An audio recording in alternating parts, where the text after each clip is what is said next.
Welcome to Women in Leadership Talk, where you'll hear from successful women who are empowering other women with their stories of adversity, resiliency, and success. And here is your host, Vicki Bradley, founder and CEO of Women in Leadership Empowered. Hello, everyone. Welcome to the Women in Leadership Talk podcast. Thank you for joining in today. I'm just going to do a little bit of admin before we get into this conversation, but please take a moment and make sure you like us, review us, let us know what you think, because the more you subscribe, the more our reach expands across the globe. And currently we're in about 90 some countries, and we're really thrilled with that because we get to impact people on a daily basis. So welcome. Thank you so much for joining us today. I have Lisa Yamner joining us from New York. Lisa, thank you so much for being here. Hi, Vicki. Thanks for having me. Well, we're thrilled to have you. We're going to be talking fashion, AI, and innovation. So I'm thrilled to have Lisa on the show today. And I was saying to her before we, jumped into the podcast, I'm a 30-year veteran of the retail industry. So we have lots to discuss because I've been out of it for a while. So I can't wait to hear all the great things that Lisa is doing. So let me give you a little bit of background on her. Again, it's Lisa Yamner. She's a seasoned entrepreneur and business leader. She has a proven track record of building successful tech companies at the intersection of fashion and technology. She was a co-founder and chief brands officer, or she is the co-founder and chief brands officer of Daydream. She is leveraging cutting-edge Gen AI to reimagine the online shopping experience, offering personalized product discovery and direct connections to brand sites. Love that. Previously, Lisa led the partnerships team at The Yes, an AI-powered shopping platform that was acquired by Pinterest. She held leadership roles at industry giants such as Google, Condé Nast, and notably, Lisa spent 12 pivotal years at Google pioneering and establishing their entire fashion vertical. She has a deep understanding of both the fashion and technology landscapes and is dedicated to creating innovative solutions that empower fashion brands and revolutionize the future of retail. Wow, Lisa, impressive, number one, and thrilled to have you here. So let's start with the basics. What got you interested in retail and technology? Like, where did that come from? Well, again, thank you for having me. Thank you for that introduction. I hope I can live up to even a Of part of course that. you will. She sounds amazing. So thank you. She is. It's an interesting question. And I think a lot of young women and young people that I talk to who are sort of early in their careers are always asking, how did I get to where I am now? And I think maybe both disappointingly and encouragingly, I can say like it wasn't an entirely intentional career path. I'm not sure how it possibly could have been if I had laid it all out when I was 18 years old. There's no way I could have dreamed that I would be co-founding an AI business, which when we didn't even know what AI was. And we were certainly like just getting into the email game in those days. So, but the truth is, I think for the most part, let my passions help guide me to be successful at work. And so my career was sort of like a winding path to get here. And the years that I spent at Google, you called them pivotal. Maybe I called them pivotal in the bio I gave you, but they were pivotal years in that I really was learning and growing and sort of experiencing along the way. And so I started at Google in an inside sales role. I had interest in the advertising industry. So I sort of started out doing that. And I like weaved my way into my interests. And for a period of time, I actually helped start up Google's political advertising group. I had moved from DC and had sort of an interest in that. And believe it or not, at the time, nobody was spending money online for political advertising. It was still all just like TV, radio, and outdoor. So I kind of voiced that as an opportunity. And, the powers that be at Google were sort of like, I don't know, if you think you can do it, like go for it. And that was really what it was. I was interested in it and I got to do it. And then like next step, actually, I was very interested in how we could grow our presence in Latin America and how we could cater to the US Hispanic. And so again, I sort of like raised my hand, and Google was at this moment in time where they had plenty of money and lots of ideas, but not nearly enough people to do it. So it was like, if you raised your hand, you better be ready to take And that deliver. on. And so, yeah. And so I did that. And then I was sort of fortunate in that Google got to this point of, again, like, it had really been growing and the advertising team had been focused on verticals. So a retail team, a travel team, a finance team, et cetera. And as they got bigger, they sort of realized those verticals were too broad and they needed to be more specific. And so we took retail and we broke it out into like real fashion and luxury, which was, because at the time, Chanel and Home Depot were being serviced by the same team. We realized that made absolutely It no didn't make no sense. Like, sense. two companies couldn't have less of the same goals and audience and all of that. And so we broke them out, and I was sort of handed this vertical that was something I'd always been passionate about, like lifelong Vogue Mm. subscriber. My mom, my sister, and I spent hours in the fitting rooms at Bloomingdale's, and just like, shopping was like very much my, I hesitate to say hobby, but really always enjoyed it. Like, whether I was buying or browsing, it was always something that I really enjoyed. When I got my first paycheck, it was, I wanted to spend it on a Cynthia Mm. Rowley handbag. And it was, there were like really sort of, it had always been a part of who I was. I really was interested in it. And so I sort of, it was amazing to be able to get that intersection of something I always enjoyed doing and then being able to work at it. It was insanely challenging. I mean, Google Of sort of course. handed me this vertical, and the top spenders in fashion advertising were the LVMH brand, so Louis Vuitton and Dior, who were in the middle of about 6 different lawsuits with Google for copyright infringement and gray market goods and all that fun stuff. And then it was Chanel, who had never posted a video online, had never even created a digital video, and yet I was supposed to like get them to grow video advertising on YouTube. And so it was a journey, but it was actually really cool to be able to take these brands that I had loved for so long, that I had followed forever, and to be able to say, like, I know what you're trying to do. I know who your audience is. And I really want to help you reach them in a way that is going to help you continue to grow these brands that you've been so successful at doing for years and years. And so it was, really very much like a sort of coming together of all of my passions and the things I'd been learning at work along the way. Love that. Love that. So, a couple of things you said there, I want to highlight when you were talking about, when you were 18 years old, you never dreamt of, this is my path. I'm going to do retail technology, innovation, probably not even thinking about, can I do something that I'm super passionate about? And I think that's really important for our audience to really absorb that. And especially if you have young adults in your life who, you think, okay, I go to university and I have to get out and I have to do this. And what you've described is this zigzag to get where you are today. And I think the other thing I really love what you said was just saying yes and carving the path versus waiting for somebody to tap you and say, oh, Lisa, will you do this? You're already looking at it and saying, I love this, where this is an opportunity we're missing. And so by putting your hand up and even helping them niche those businesses, like that created a career path for you. No, it's a really good point, and it's actually something I often say when I disappoint people that I hadn't mapped that one out and that they can't actually decide all those things.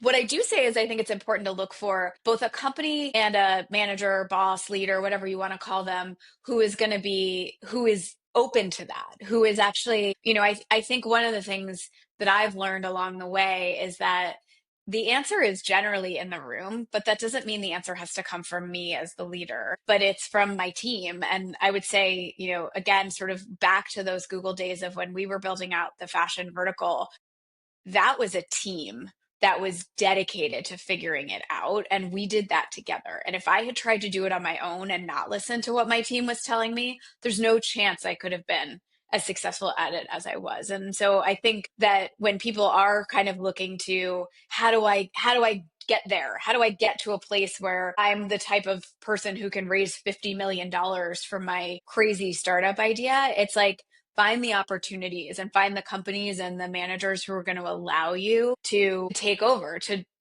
recognize that there's an opportunity and to really go for it. Yeah. Well, and that's so important what you're describing. And, I think about like I have young adults and they often hesitate on things because they think they have to know all the answers. And I'm like, well, how do you think you get the answers? Part of that is through experience. Part of that is Mhm. sharing and working as a team and sharing your perspective, of course. But when you have more voices in the room, it helps you figure out what might be the best path. Doesn't always work, but it's that experimentation and not being afraid to fail or to try, right? Yeah. Yeah. I would say Daydream has been a really good exercise in that. So when we started Daydream, my co-founder Julie Bornstein and I had been together at the Yes, which was our previous company.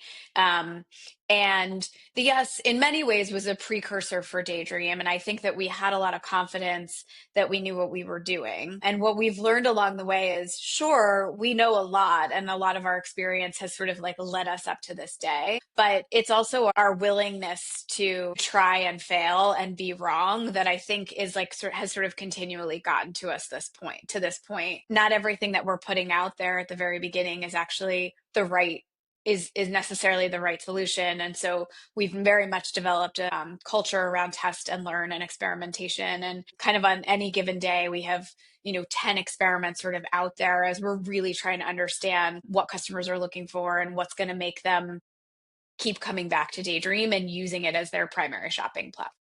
Love it. Love it. Well, and those are very important messages, right? Like, you try different things, you experiment, do it fast, right? So you don't, if it's not working, you want to change it fairly quickly.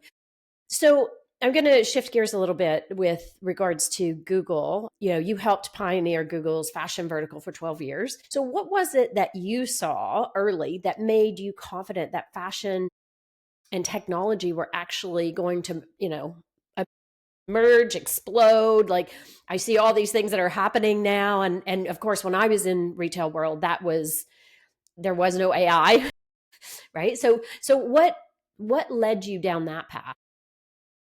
I don't think I knew that it was going to emerge and explode. I think what I knew was that technology forever had had this very sort of like kind of like nerdy math place in our lives, right? Like every sort of like these movie or TV character who was on the computer was not the fashion person, right? Like those two did not go together. And in fact, even the IT teams are always back of house, and and fashion, when you think about it, is all about the front of house. How do you present yourself? What are you wearing? But so those two don't go together. But when you actually think about what technology is enabling people to do, it's to tell stories. And when you think about what makes one fashion brand different from the other, it's their stories and how their products come to life. And they were able to do that incredibly well in the pages of a magazine. And if you could do that, if you could make a story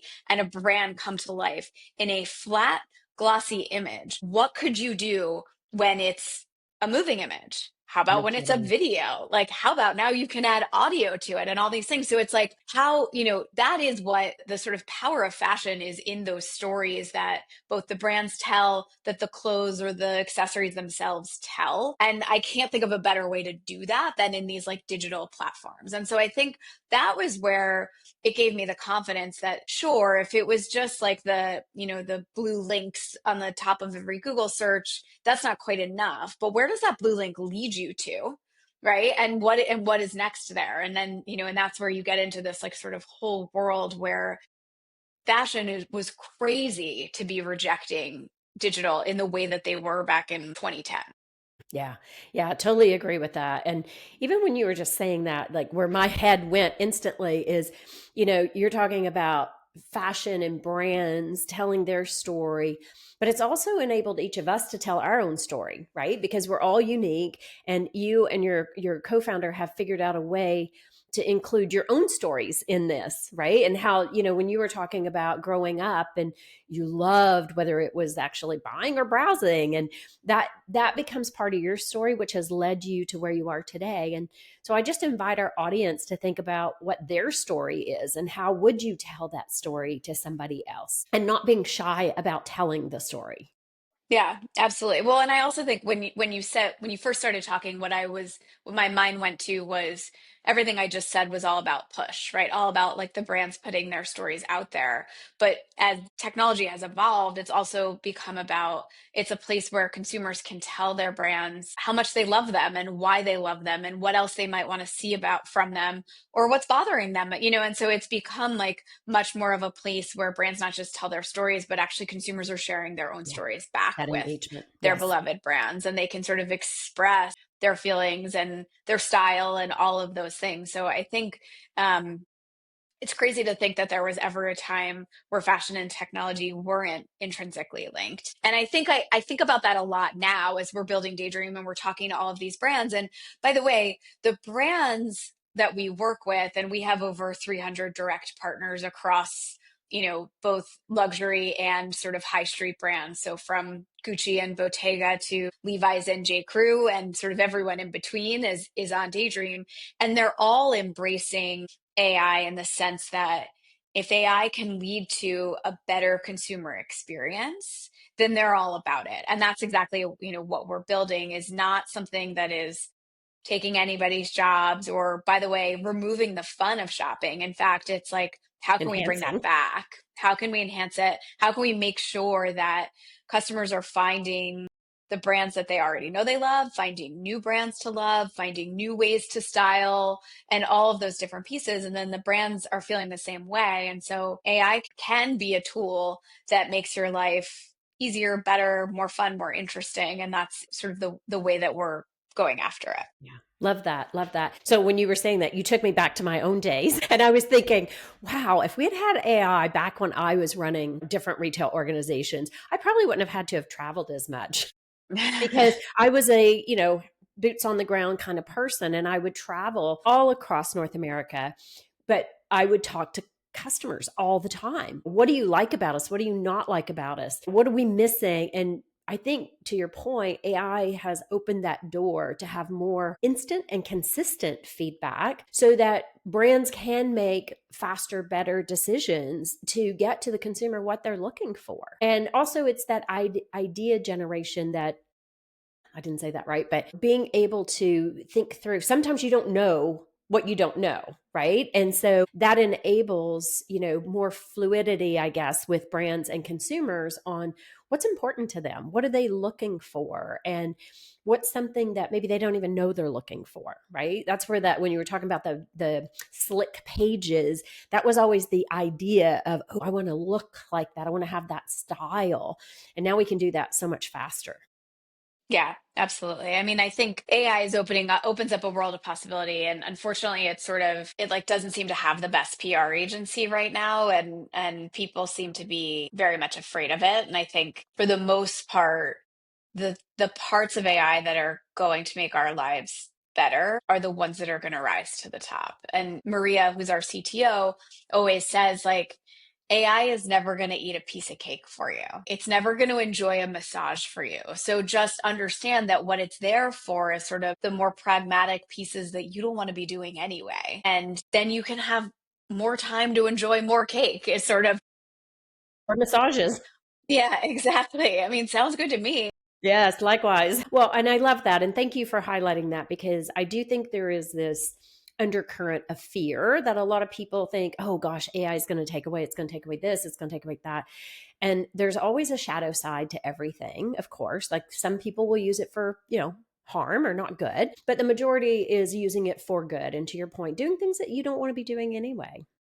Yeah. So when you think about the future of retail, what do you think brands are still underestimating about the consumer behavior in this digital first world? Like what's missing or you know, what are we not fully grabbing a hold of? I think that, and I would say this has been true for a long time, is that there's still this tendency to bifurcate customers and Hmm. to assume that the customer who is buying Hermes is not the customer who's shopping at Costco. Okay. And I don't think that's always the case. And Agreed.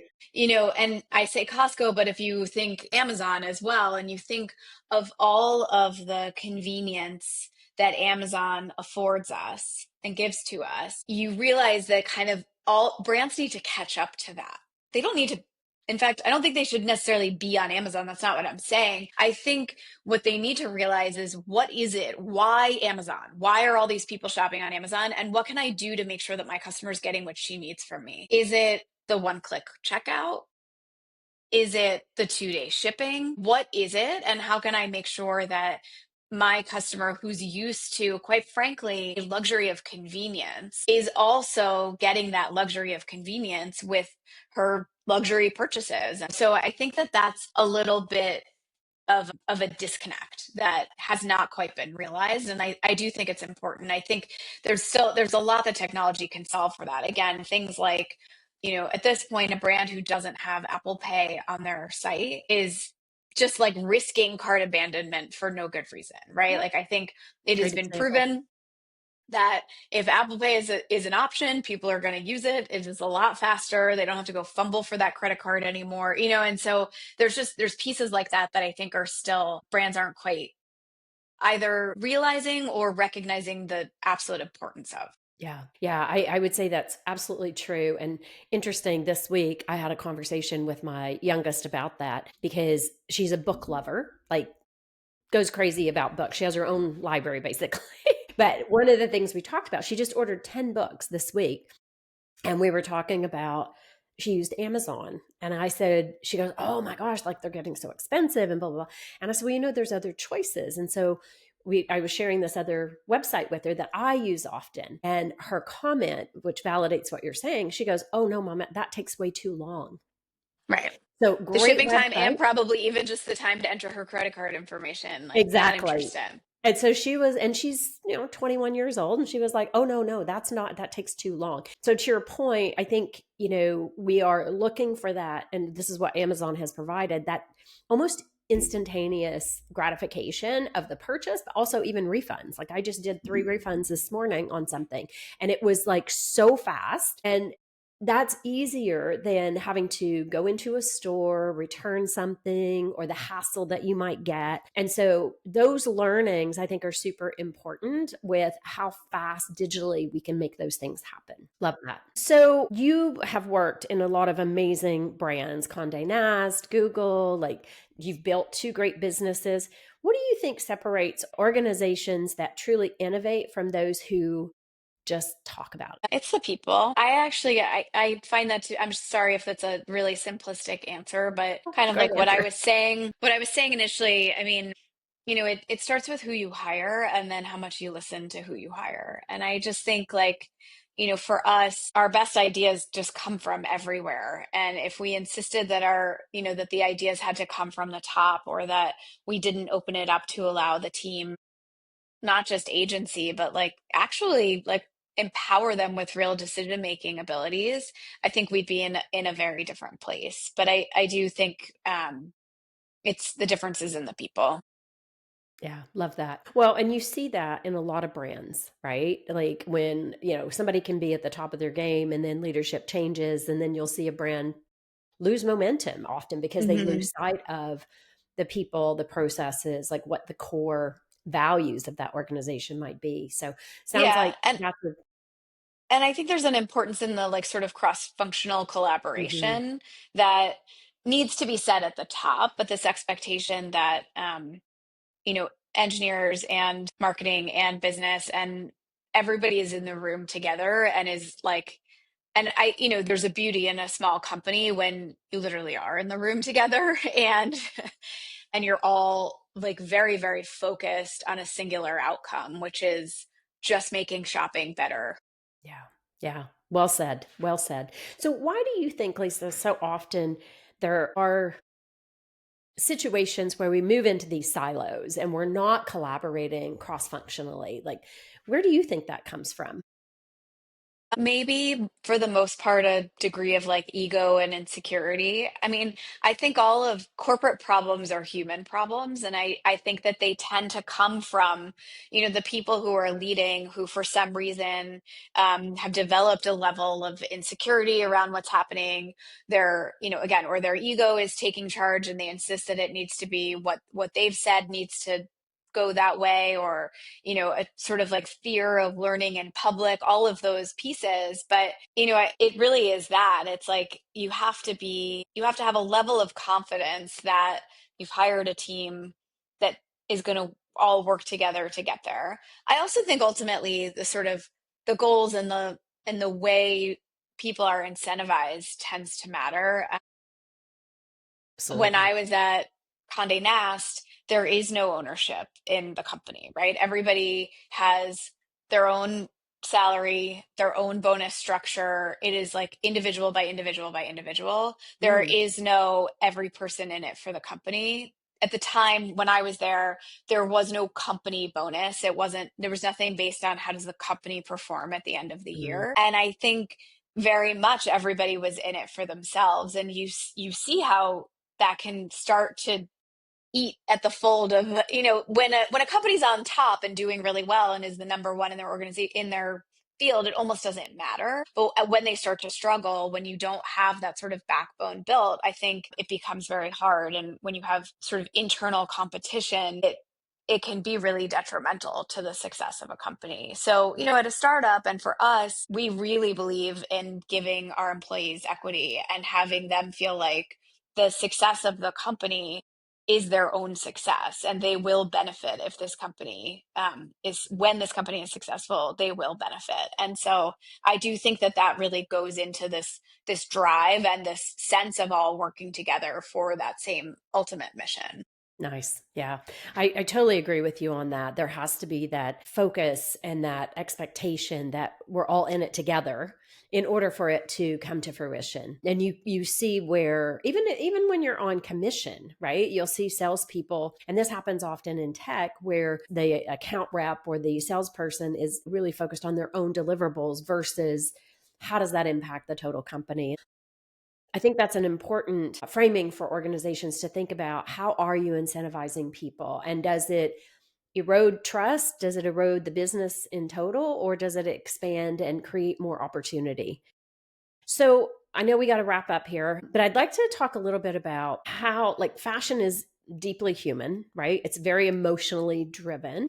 How do you balance the data, the AI, and automation with intuition, storytelling, and brand identity? I think that's a big one for many of us. Yeah, it's a good question. And I would say it's probably at the heart of the company that we are building. I talk a lot about Daydream as being sort of in service to the customer and helping create this really highly personalized experience that every customer feels like they're having the most efficient and easy and fun shopping experience. But actually, a lot of that goes back to the brands and making sure that we are creating a platform where they can be successful, where they can actually harness the data that we're getting from the customers to then sort of inform their storytelling, to help them use what we're learning from the AI that we're training to sort of output what they're doing. I think it's about sort of treating AI as an intelligent layer, but not the protagonist, right? I feel very strongly that the point of Daydream is not that it's built on AI, but actually that it is just this more enjoyable way to shop. And cool that AI is the technology that's powering it, but that shouldn't matter. That's really not, that's not the point. It should sort of be this sense of this Daydream knows me, understands what I want to shop for, whether I know that I'm shopping for my friend's bachelorette party that's happening in London or for the dress that I need to wear for her wedding in the spring in New York, that I can ask Daydream for any one of those. It'll help me find it. Or if I already know that I want to wear a long black silk dress to that wedding, I can ask Daydream that same question and it knows who I am, what brands I like, and it's going to help me find it.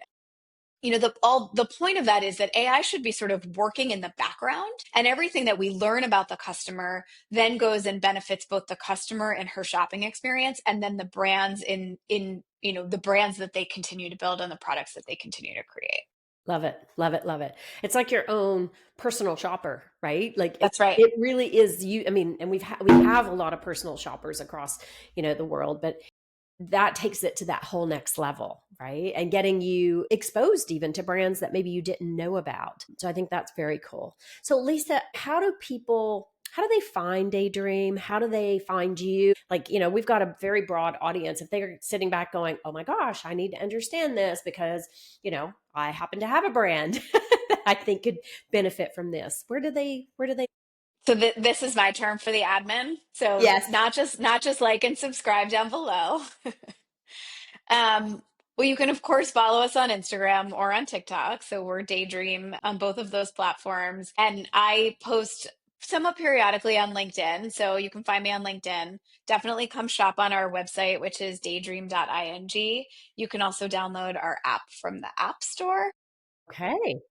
And I'm always sort of open to talk to anybody. So anyone who wants to send me an email can send me an email. It's lisa@daydream.ing. And yeah, I mean, I'm eager to hear from customers. I'm eager to hear from brands. If I can be helpful to anybody out there, especially women as they're growing their careers, I'm here for that too. So Love it. Love it. And anything that we didn't cover that you think the audience needs to hear from you? I mean, I feel like we had a really fun conversation. We totally went off script. So, listeners, that was not most of what we had said we were going to talk about, but it was really fun. And I would say, I do think that we're in a place as consumers where we can be challenging the status quo, where we can say, just because I've always done it this way, doesn't Mm. mean it's the only way or the best way. And I think people should be like willing to get out there and try new platforms. And, I don't just say this as the founder of a new platform that's eager to have more people try us out, but I think it's a really fun time. There's lots of interesting companies coming up, obviously not just in fashion, but sort of across the technology industry that are trying new and different things. I recently started using Granola for note taking. I find it incredibly helpful, and it sort of enhances my own note taking rather than taking it over entirely. So, I just Nice. think there's like fun stuff to try out. And even the youngest among us can become old if we're not willing to try and experiment with the new products there. Great point. Great point. Love that. Yes. Yeah. You're never too old. Experiment, Right. play, try it, see what you like, see what you don't like. Too old, but you're also never too young. I feel like actually sometimes the youngest people are sort of like, oh, I already know what's new and what's next. And so I think in both cases, we all have to be willing to try Yeah. new things. I love it. Love it. Well, Lisa, thank you so much for joining us today. It's been lovely having you on the show and taking me back to my roots of retail. So thank you for that. I wish you guys great success. I mean, it sounds like you're doing some really cool, innovative work, merging the two, like totally fascinating. And I wish I'd had some of these tools when I was running different retail companies because it would have been, I think, a little less stressful and a little less travel. Amazing. Thank you. Thank you. And audience, thank you for joining us today. We're so grateful that you continue to chime in to the WIL Talk podcast. Our mission is really just to educate and expand your thinking, expand your perspective. Let us know what you thought of the show today. And, if you have somebody who's playing with AI or not playing with AI, share this episode with them. Like, I think it's really important to Lisa's comment about just experiment a little bit. Don't be afraid of it because you just might find something new that enhances your life. So we are grateful you chimed in, and please do visit us at womeninleadershipempowered.com. You can go on there, take our free leadership quiz, or we also have 2 free mini courses that talks about habits and fear. And so that's a good one given our conversation today. Take that little mini series on fear. Have a great day, everyone, and we look forward to seeing you at the next Women in Leadership Talk podcast. Bye for now. Thank you for joining us for WIL Talk, sponsored by Women in Leadership Empowered.